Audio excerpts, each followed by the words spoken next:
Going live. All right, and you are looking live at Sold Out MetLife Stadium, where today the 16-0 and playoff-bound New York Giants are taking on the 0-16 Washington Commanders. Why are the Washington Commanders 0-16? Because they suck. Welcome to the Gridiron. And I'll tell you, I'm not hearing, well, you got to play it and all that and everything. You got to put the guys on the field. I'm not hearing a ton of amazing stuff about their draft either. So the Washington Commanders might still suck this year. We'll have to wait and see. But welcome to the Gridiron. Anybody out there at all going to spend a little bit of time with me here this evening? I greatly appreciate it. Thank you so much from the bottom of my heart. Or if anybody spends any time watching the replay, this once again, thank you so much. I greatly appreciate it. Thank you. I'm going to try to go about 30 minutes here tonight, shoot my mouth off for about 30 minutes. Anybody got anything to say, please feel free, fire away, throw it in the chat box. I try to check on the chat box like every 5 or 10 minutes or so. So if anything pops up in there, as soon as I see it, I try to respond to it as fast as I can. So please feel free, fire away. All right. Before we get started, if anybody wants to help support my channel out, it would mean the absolute world to me. In the description box below, the top link, it takes you to my membership page. All right. I got 3 different membership levels. The first one's called the Saquon. Second membership level is called the Lawrence Taylor. And the third membership level is called the Gridiron. Each one's got their own little perks to them. So as I said, if you want to help support my channel out, it means so much to me. And I thank you in advance. Thank you. If you are subscribed to my channel, once again, thank you. I can use all the support I can get. If you're not, please go down below, hit the subscribe button and the bell icon. That way, next time I go live and put a video out, you'll be notified. And it's free of charge. What do you got to lose, right? But if you are subscribed to my channel, once again, thank you. And finally, in the description box below, there's 2 Facebook links, okay? The top one takes you to my Facebook. It's a group, okay? It's called the New York Giants, the Gridiron. It's a group. Basically, and I say this in every video, right? My YouTube channel, my Facebook group, and my Facebook page, which I'll go over in a second, okay? Basically, it's all called the same thing, New York Giants, the Gridiron. All right? So that, I would say, because it's like that way, like, a moron like me, I can remember. I don't, it's like, what's the YouTube channel called? What's the Facebook page? It's all called the same thing, right? But with the group, okay, what do we got? We're at 31. We have over 3,100 members in the group, okay? It's 7 days a week. Once I get done with this video here, I'm going to spend probably the next 2 hours or so just putting stuff up in the group and on the page, okay, which I said, once again, I'm going to go over in a second. I said 7 days a week, and not only if you become a member, not only do I put stuff in here, but the members put stuff in here as well too. Okay, so there's a ton of New York Giants information going in here every day. And I said I try to get up to if I can, up to maybe about 10 things or so. Okay, in here every day, whether it's a post, a picture, something. I mean, there's a I keep hearing these things. Right, maybe little whispers and stuff like that. Like maybe the opening weekend, it might be Giants versus Jets. Ooh, right. And then Black Friday, Freaky Friday, could be something the Giants squaring off against the Eagles on Black Friday. Ooh, wouldn't that be interesting? So you keep hearing all these kind of things. So I got something put up on that about the Eagles and the Giants, maybe on Black Friday. There's a picture here. Okay, remember when, this just goes to show you kind of how classy, okay, the people, of New York are, okay, and all and everything, right? So let's always keep that in mind, okay? Very, very, very classy, okay? The low life turds of Philadelphia would never do this, but let's remember, right? After the Eagles won and went to the Super Bowl, okay, they won the championship game. They proudly beat the San Francisco 49ers, and the 49ers with their 87th string quarterback in there, and McCaffrey was in there also. I think he was trying to throw a pass, and then they brought Purdy back in there, and his arm was he couldn't throw a football. So I mean, after the low-life Eagles beat the 49ers in the championship game, remember they had to have they lit up. I believe it was the Empire State Building, right? And they lit it up green, right? I mean, as the low-life Eagles, I mean, if the Giants went to the Super Bowl, the low-life scum of Philadelphia wouldn't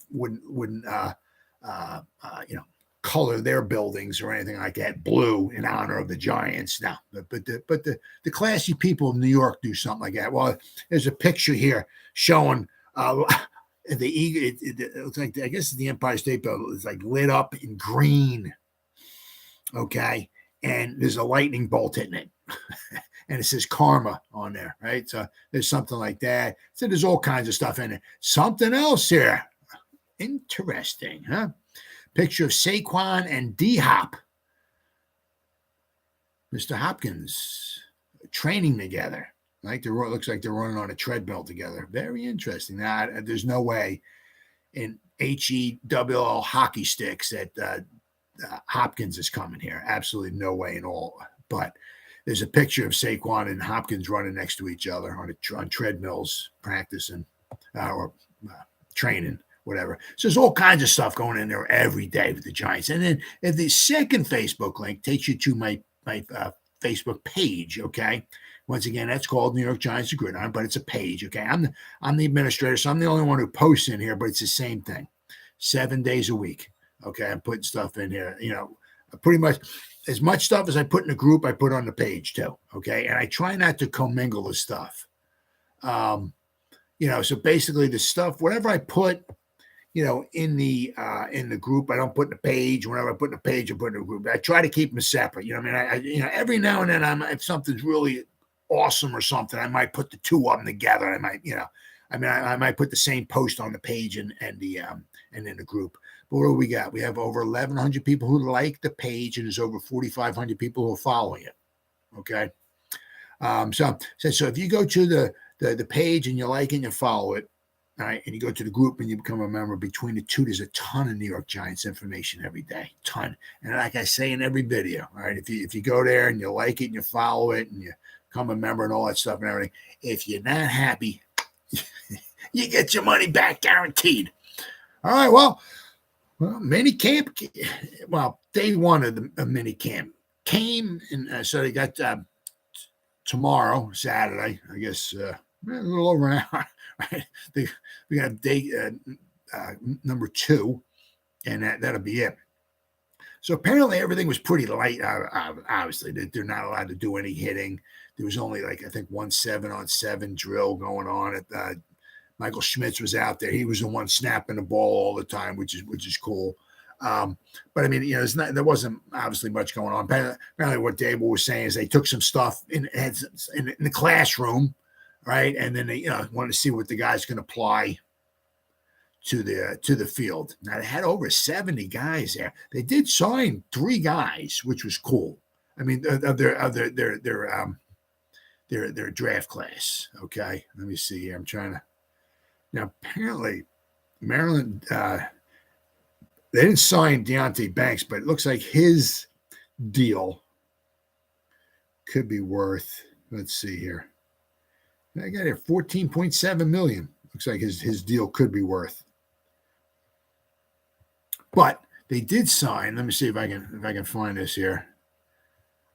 I got like 300,000 tabs opened up here. They signed 3 of their drafted rookies prior to the first mini camp, which wound up being kind of almost like 3 of the last 4 guys picked. So they signed. I'll tell you what. Let me tell you freaking what. Saquon better watch his quads. I'll tell you what, this freaking dude, Gray, holy cow. Talking about freaking, I mean, he's shorter. But I mean, talking about like sequoia tree trunks. Oh my goodness. Wow. I mean, Saquon's probably got him beat a little bit. But then again, I mean, this guy's younger. So give this guy another couple of years of working on his quads. Let me tell you what. I mean, he might be right up there with Saquon's. I mean, he's got some big legs, which are really, really good. And what I like about him, okay, with Gray, very decent with the hands, Okay. He's a capable blocker. He's willing to block. Okay. But what he doesn't have that the breakaway speed, kind of like where, once he's in a hole, he's gone. Forget about it. Right. I mean, he'll get caught from behind. Okay, if the guy takes the right angles and all that and everything. So he doesn't seem to have the unbelievable breakaway speed. Quite possibly, if he did, he's not lasting to the 5th round. Okay. But so what I like about with Gray is that, quite often, once again, these are the college highlights. Okay. You got college highlights and pro highlights. College, is one thing. When you go into the pros, every week you're playing against Alabama, right? I mean, you're playing against the best of the best of the best, right? So a lot of those moves he does in college may not work out quite as well in the pros, but you see some of the highlights he sees an opening, plants his foot, and goes north and south. Right. Then when he gets into the opening, he has a little arsenal of moves. Right. I mean, I've seen some guy. Obviously, once again, it's college, but put some moves on some guys in open space, turning some guys, I've seen a couple highlights where he actually turned the defender around. Like he faked to go one way and he went the other way. And the defender was just like so faked out of it. He went like spinning around to try to catch him. But I'll tell you what, very, very excited to have Gray. Very excited. It might spell the end of Brightwell, possibly. But I'm very, very excited to have him on there. I mean, he could be, a very welcome addition to this group. I mean, I would be very, very, very thrilled if we could sign Saquon to 3 or 4 more years, okay, and we have Gray there. And hell, I mean, if we're not going to bring Breida back, I mean, that's the beauty of it, right? Because the way, unfortunately, sadly, the way the running backs have been devalued kind of over as time has gone by, once again, hey, go out next year in the 5th round, grab another running back, right? 5th, 6th round, whatever you want. I mean, if you're going to have Saquon, then you have Gray as the backup, and 5th, 6th round, whatever, grab another running back, right? That way you have some young, fresh legs in there, okay? But Gray, I'm very, very excited to see Gray. And the nice thing about that is with the especially with the preseason games, like Daniel Jones isn't going to be out there very much. Saquon, I mean, if he gets a couple of handoffs, I'd be shocked, right? Gray will be out there, right? Deshaun Corbin will be out there. Hopefully, maybe he can make a name for himself. Brightwell will be out there. Breida will be out there and all that. So I'll be very anxious to see what Gray winds up doing. But he signed his 4-year deal. Freaking awesome. I mean, to get a guy like him for $4 million, right? Includes a $244,000 signing bonus. Okay, he'll count $811,000 toward the cap this year. Okay, but I mean, to get a guy like Gray for $1 million a season, basically, right? I mean, sign me up, brother. I'm very anxious to see him. Then we got Hawkins. Trey Hawkins signed his 4-year deal worth an estimated. Let's see, he's 3.9, almost $4 million. Just a little under $4 million, because obviously Hawkins was the 6th round pick. Gray was in the 5th round, right?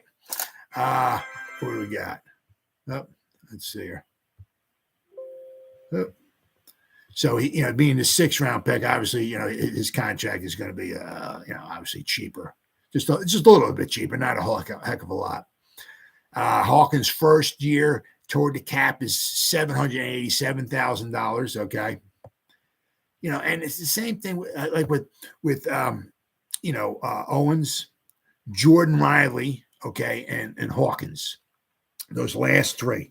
Now you got to pretty much figure, just seeing Gray, I'd be shocked if he's not on the 53. Really, I mean, I'd really be shocked if he's not on the 53. Okay. Now the thing is here with Jordan Riley, okay, Javarius Owens, and Trey Hawkins. All right, those guys, I gotta pull up here. There we go. Once again, I got 300,000. There we go. Here's the depth chart. 300,000 tabs opened up. All right. So, I mean, wow, let's see here.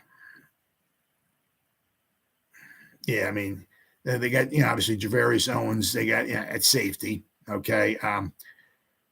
We have Pinnock, right? We got McKinney.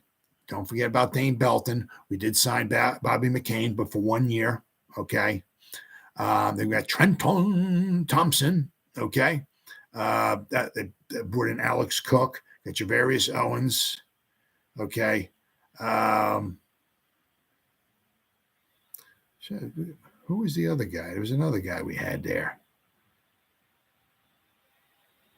There was another guy. Terrell Burgess. I don't see him. Maybe did they have to? I wonder if they did let somebody go because they needed to make some room. I wonder if they let him go. I'll have to check up on that. I think they let 2 guys go. Let's see. I'm trying to,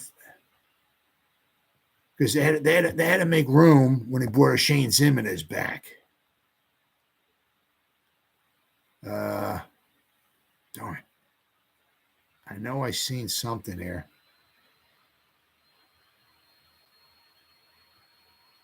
Let's see here. I can't find it. I know I saw. Oh. Yes. Okay. Good. They did. They waived injured because he couldn't pass his physical. Terrell Burgess. I'm not sure what was wrong with him. That's why I couldn't find him on the depth chart. The Giants waived guard Solomon Kidley. Okay, and also waived injured defensive back Terrell Burgess because he couldn't pass his physical. I don't know what was wrong with him, but that's why Terrell Burgess isn't on the depth chart here. Okay, so I'm saying you got. I'm not so sure about if Alex Cook is going to make it or not, but basically, if you want to go Trenton Thompson, Javarius Owens, Bobby McCain, Dane Belton, Jason Pinnock, and Xavier McKinney. There's 6, right? There's 6 candidates there now. If Javarius Owens doesn't make, the final 53, okay, they also drafted him for a reason, quite possibly developmental, okay, which winds up bringing the same thing, okay. Let's see with Trey Hawkins, okay. Now once again we got a ton of cornerbacks here. We got Adoree Jackson, Trey Hawkins, or Darius Williams. Don't forget about Leonard Johnson. Don't forget about him. They signed him too. Okay. Let's see here. Then we got, I was saying, Deontay Banks, Cordell Flott, Monty Oruwariye, Jamon Green, right? Darnay Holmes, Nick McLeod, Zion Gilbert, Aaron Robinson. We got a ton of guys. So I'm saying, so if Javarius Owens, once again, doesn't make, the final 53, probably somebody we're going to be maybe stashing on because they certainly hate. They saw something in him. They saw something in Trey Hawkins. They saw something in Javarius Owens and Jordan Riley, big, huge human being. I was listening to one of the Giants shows today. One of the guys was there. The dude kind of blocked out the sun. They said when he was kind of walking out on the field. So Jordan Riley's a big guy. So once again, if there's some reason he doesn't make the final 53, he's definitely probably going on the practice squad. Unless for some reason these guys just like totally bomb out, but I kind of doubt that. So they have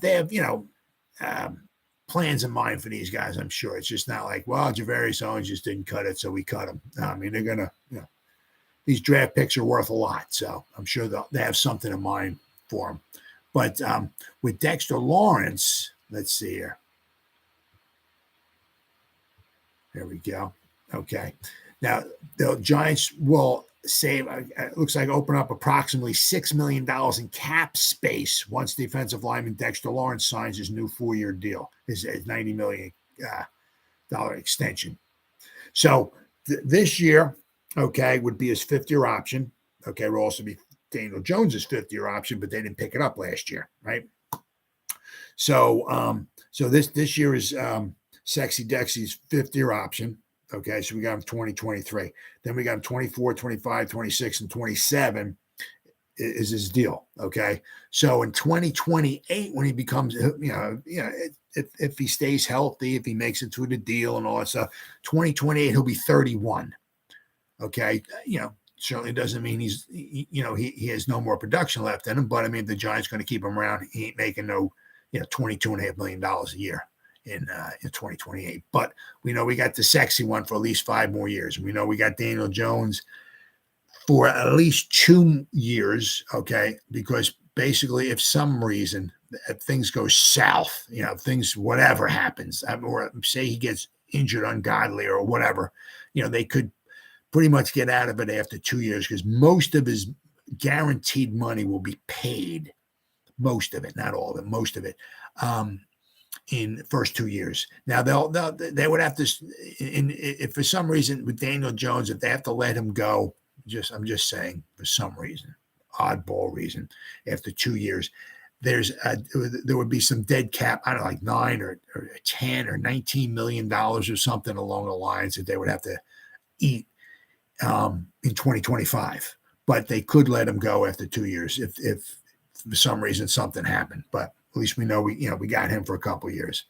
But okay, so this is huge. Now we got here with the Giants. Where are we at here? Once again, I got 3,000 tabs opened up here. Okay, so now the Giants here. Okay, they're expected. They got. Let's see here. It says estimated somehow. Yeah, if you go to over cap and you go to Spot Track, they got different numbers. It says estimated cap space. Apparently, the Giants have $1.75 million in estimated cap space as of. I guess it's before they signed their rookie, their 3 rookies. But with Dexter Lawrence, okay, hopefully saving about an additional $6 million. That way they'll be able to sign the rest of their draft class. Now, if we can work something out with Saquon, right, where we take his $10 million cap hit and bring it down to 5 or maybe even 4, that'll save us another $4 or $5 million going into the season, which would be huge. Because, obviously, well, we're talking New York Giants. We're talking, unfortunately, sadly, over the years, we're talking injuries. Okay. Right. So that's why you can't go into the season, oh, we got $500,000. Yeah, we're good. No, because you got with the guys getting injured, right? That was the one problem with, I think why they didn't want to bring Landon Collins up right away. They brought him up I can't remember exactly, but they brought him up a game. Right. Then they put him back on the practice squad. What's up, Penei Sewell? Fingers crossed. That's up, Terrence. Good evening. Gridiron. Why are the Eagles 0-17? Because they suck. Philadelphia sucks. The Sixers lost tonight because they suck. I hate Philadelphia. Oh, hate them. But I mean, the thing was like last year, like with Landon Collins, like people were like, why don't we just bring him up? You know what I mean? Because after you bring him up a third time, he goes toward the salary cap, right? And the Giants didn't have a lot of money. So that's why you want to try to have some money going toward this, if you can, 5 to 10 million. Because, once again, when you got injuries, right, then you got to go to, right, the practice squad. But if you bring a guy up, I think it's 3 times, then, he goes toward the salary cap. So that's why they were bringing Landon Collins up one game. Then they would kind of like put him back on the practice squad for a couple games. Then the season went along and they brought him back up again. And then they put him back down on the practice squad again. But then the third time they brought him up, then he became basically part of the team, but his money went toward the salary cap. When you only had a couple $1 million in salary cap, I mean, so that's why the Giants, they want to try to have some money, obviously, going into the season. 5, if not more. I mean, heck, if you're making a good push, the Giants, they're still going to have, they're still going to have some holes, right? But if you ever get to that point where you're like maybe one guy away, right, and you get, and somebody's, on the trading block, or somebody wants to get traded or whatever, somebody goes on Twitter, help get me out of here or something like that. And if you got $5-10 million, right, and you can, maybe afford to bring a star in for the rest of the season, but you can't do that if you ain't got no money, right? Of course, you could be like the Eagles, who suck, right? And you can be like Howie Roseman, who kicks the can down the road. We'll just sign you. We'll sign you for $35 million a year, but we'll pay you $1 million a year for the next 350 years. I mean, he just kicks the can down the road. That's what Shane's trying to avoid. Now we do have, I believe we have, what the hell do we have? We got about $22 million in dead cap money this year. The big thing of it, let me see. I'm trying to, obviously the big amount that we got this year is from the dead cap money is from Kenny Golladay. I mean, that's, what we say? Let's see. He's 14.7. Okay. Then you throw in Kadarius Toney's dead cap money. Okay. So between that, was it 15.3? You got almost $18.5 million in dead cap money between Kenny Golladay and Kadarius Toney. All right. Then they worked in Sterling Shepard. I guess he's got like $4.245 million in dead cap money. So between those three players, we got a lot of dead cap money. Okay. But I said, but most of it's from Kenny Golladay and Kadarius Toney. Right. So, but what obviously what Shane's trying to do is avoid continuing doing this, continuing to do that. Now, next year, we do have some dead cap money. We have, what do we got here? 2024. I know we got Graham Gano's got some dead cap money next year. Not too, $876,000 he's got. We've got Tyrod Taylor's got $1.4 million. Now, if we were to extend his contract, possibly that something like that could be, eaten up. So we don't have any dead cap money maybe with him. A'Shawn Robinson, $2.1 million in dead cap money next year. Okay.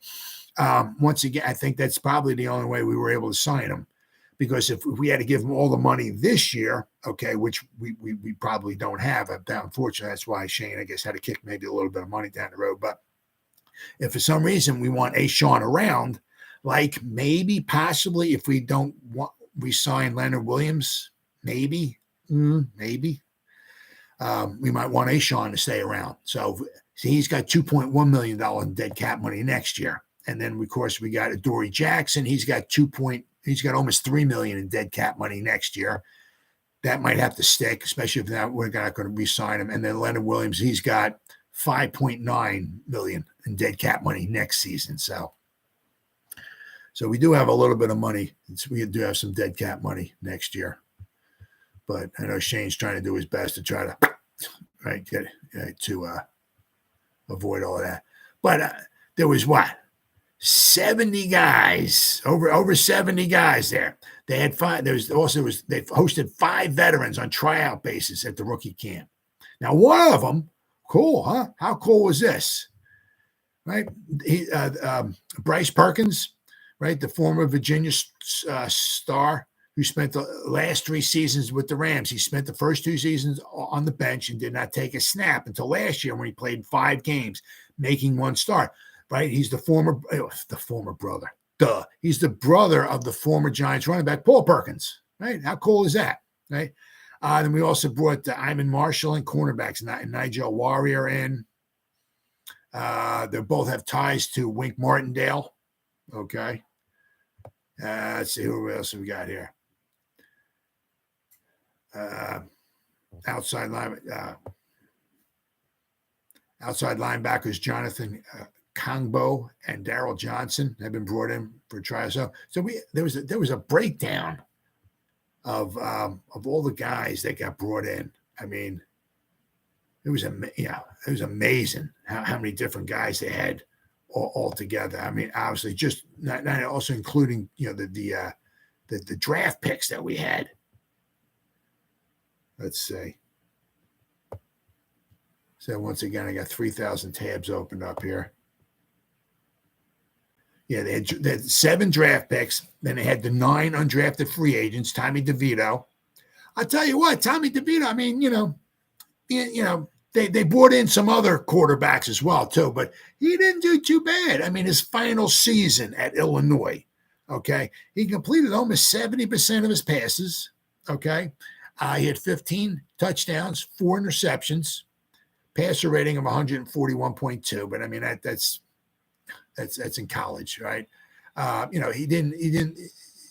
only threw for 2,650 yards, but I mean, almost completed 70% of his passes in 13 games. That's not too bad. He might, he might have a shot, but they got to get somebody in there. But then they had the well, here it says they brought in 4 veteran players, and the other article it said they brought in 5.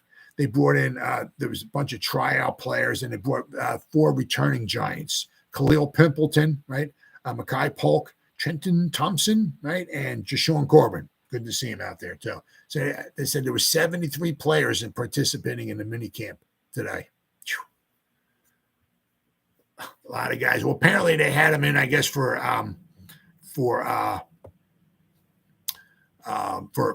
classroom work or whatever a little bit, and then they just had him do some light work on the field today. Nothing really crazy. A light 75-minute workout only included 1 7-on-7 drill, but mostly focused on technique work with since contact is prohibited. And on the bright side, if you want to knock on wood, I didn't hear of anybody getting injured. Okay, so that's a plus, right? With their technique work can come mistakes. Something with Dable admitted he has to remind himself to have patience with at this stage of the game. Dable said, "Yeah, sometimes I pop off, sometimes I teach." Dable said, "But I understand that these guys just came from, these guys are coming from all over the place. Some of these guys never got much of a chance. Some of these guys have been on multiple practice squads. Everybody's got a different story. Everybody does. But I'll tell you what, I said, there's a picture here. I said of Eric Gray in the number 20. All right. So we've been looking for him for number 20. Okay. It says here, get a load of 5th-round draft pick Eric Gray's quads. If you thought Saquon Barkley had tree trunks for legs, and the Gray is determined to give the veteran a run for his money in that department. It's hard to miss. I mean, you see him standing next to a couple other guys. I mean, it's like, Jesus, God, look at that frickin' size of his thighs. Woo. And Michael Schmitz was the team second round. Obviously, did most of the snapping in the first practice. So that's good. And he said, okay, then obviously there's then they brought in obviously Bryce Ford Wheaton. Okay. Now I heard a lot of things with him. Kind of, one of the things he kind of like had some kind of dropsies. So I mean that might be one of the problems, with kind of maybe why he, kind of maybe didn't get drafted, right? I mean nothing's gonna get you kicked off the team or get you put on the bench faster than making some drops. Let's see, but they apparently had 3 quarterbacks there today, right? Bryce Perkins, right, 6'3". Okay, Hunter Johnson 6'2", and Danny DeVito was 6'2". But apparently, from what it says here in this article, he may not quite be 6'2". But it'd be interesting to see. I mean, because they got to get somebody. They got to get a developmental person, to get in there. Now the thing is there's obviously, Nick Foles got let go. Just saying. I mean, he seems like he's better when he comes off the bench. If you put him in there as the starter, he just doesn't seem to do too good. I mean, if you put him off the bench, but I mean, Nick somebody's going to grab Nick Foles. But I mean, the thing is as these rosters get trimmed down, if none of these guys make it for the Giants, I'm sure the Giants can find somebody out there. But somewhere along the line, they got to find somebody who they can get in, bring in, and develop. Because I mean, Tyrod Taylor is fantastic to have coming off the bench, but I'm not sure how long you're going to want to have him. Because you got to, he's not $1 million a year guy. But the reason why you pay the guy is that say something goes wrong, you got 4 games left to go in the season. Daniel Jones gets hurt. You got Tyrod coming in off the bench, right? That's why you pay some of these backup quarterbacks the money you pay them. And we're only paying them $6 million. I mean, if you can pay that guy $6 million and he can pull a couple games out of the fire for you toward the end of the season, maybe to get you into the playoffs or something, he's worth every freaking penny of it. I heard Wheaton dropped the pass, won a game, and said that the crowd was too loud. It was a game, damn it. It was at Pittsburgh. The first game of the season, I think that was a hell of a game. if that was the first game of the season I was thinking of, West Virginia, Pittsburgh, it was a pass that went off his hands, like Evan Ingram. Oops, oh, it went through my hands. There's a guy behind me. He picked the pass off. Right? He picked, I think it must have gone through his hands. Guy behind him from Pittsburgh intercepted it. I think ran it back for a touchdown, which wound up being a huge play in that game. I'm not sure if that's the one you're talking about. Terrence, I was going to say the same thing in a lazy route runner. Yeah. So, I mean, that's stuff you can work on. You know what I mean? Obviously the one thing is concentration. That's concentration. I mean, you can work with the jugs machine trying to catch the passes and all that. A lot of that's concentration, right? You can certainly work on your route, right? A couple things you can't work on. Speed, right? I mean, maybe you can do drills to maybe go from 4.74 to 4.71 or something like that. But if you're running as fast as him, that's God given, right? You know what I mean? So that's a God given ability. So with his size and that speed, hopefully we can work some stuff out. But yeah, I heard something about that today about having him the dropsies, and somebody said there was I think it was Pittsburgh. The guy picked the pass off, ran it back, and scored a touchdown, and wound up being like a game changer. So maybe that's the game you're talking about. But I'm pulling for him because I'll tell you what, man. What we got? Can't no, you can't, man. You either got it or you don't. I mean, you can teach me to speed all you want. I'm still not cracking a 5-second 40. Not happening. Unless you put a rocket up my ass. That's not happening, right? If you got 4.3, whatever, 4.38, 4.3, but 4.3.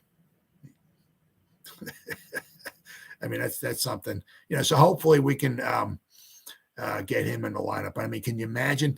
See, the one thing is you always got to remember, okay, is when you're a cornerback, like when we're going up against the Eagles and they got Bradberry in there and they got Slay in there, right? You always got to remember they're on the field all the time. There's none of this, Slay waves his hand to Sirianni. I got to take a little breather. All right, yeah. Okay, yeah, sure. You just go have some Kool-Aid. Yeah, we'll put our 17th-string cornerback in there against their number one. Yeah, that's cool. No, their cornerbacks are on the field, right?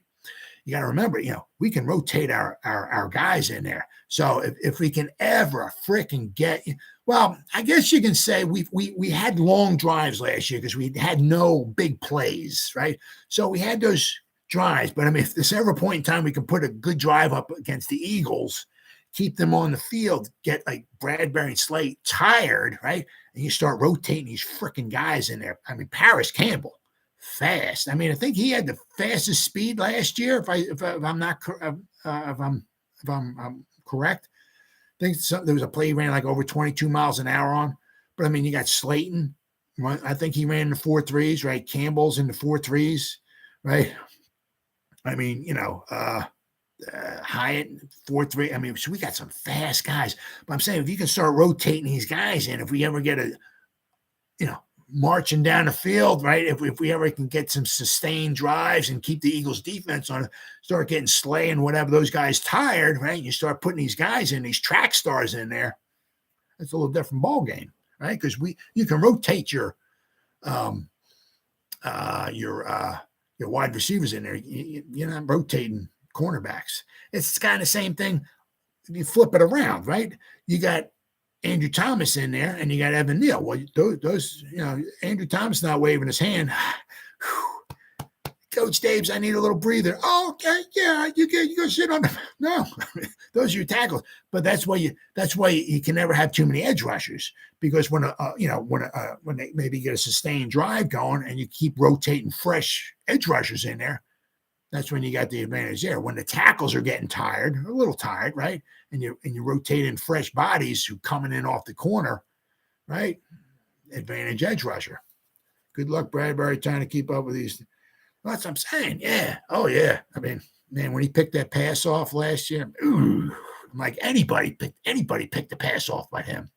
Not that I had any hard feelings for him. If it wasn't for Gettleman, screwing up the Gettleman or however you want to, I mean, he's the one who basically orchestrated all those deals and everything. So if we didn't have such a hard time with the salary cap, Bradberry would have been a Giant, right? I mean, we didn't want to let him go, but we had to let him go because, Shane didn't, we couldn't figure out nothing, right? So, I mean, but to have him to go to the Eagles, it's like, come on, anybody, right? Or send him to an AFC team or something like that. But I mean, like Eli Apple, go to Cincinnati, right? But have him go to Eagles. I mean, I was happy for him because of him. I mean, as I said, he's still been a Giant. I mean, if the salary cap wasn't screwed up, but it is what it is, right? But I'm saying, I mean, if we start rotating these guys in there, I mean, if Bryce Wheaton makes the final 53. I mean, you got to look. I mean, yeah, right. We got H and H. We got Hyatt. We got Hodgins, right? You got Colin Johnson. You got Slayton. I mean, maybe Bryce Wheaton, right? But then you got Crowder. We brought Smith in. Maybe special teams, right? But I mean, you got Campbell. I mean, then you got Wan'Dale Robinson. You got Sterling Shepard. I mean, you're only going to have, 6 or maybe 6 to a game? I mean, what are you going to do with all those other guys? I mean, what I keep hearing is maybe Robinson, and Sterling Shepard might start the season on PUP, which will free up a couple spots or spot or two maybe for some of these other guys, right? But, between Slayton, Hyatt, Wheaton, and Paris Campbell, those fast guys, fast. So that's good. I mean, the thing, I think it was like in the game we lost to the Eagles in the playoffs. I think between Hodgins and Slayton, I think they had 2 receptions for 7 yards. 2 like outside guys. James had a nice in the slot. He had some catches, okay, but when you got 2 guys on the outside, 2 catches for 7 yards, you ain't winning. I don't know what game you're winning, but you ain't winning. You ain't beating nobody with your outside receivers catching 2 passes for 7 yards. That's not on a drive. That's not in the quarter. I think that was for the whole game, if I'm not mistaken. Our two guys on the outside, right? So, but as I said, what's his name? James had a nice game, but he's not there anymore. But we got the speed, so things are looking good. We definitely closed the gap. How much we'll have to wind up waiting and see, but we definitely closed the gap with the Eagles. Well, guys, it's been 42 minutes. Vinny, G-Man, and Terrence, thank you. Thank you, guys. Good to talk to you. Greatly appreciate it. I'll be back again tomorrow. Hopefully we'll wrap up, find out exactly what they did day 2 mini camp, right? We're off and running here, guys. I said it's been 42 minutes. Anybody spent any time listening to me? Thank you. If anybody spends any time at all watching the replay of this, once again, thank you very much. And why are the Philadelphia Eagles 0-17? Because they suck. And always, guys, you guys stay safe out there and go Giants. Woo!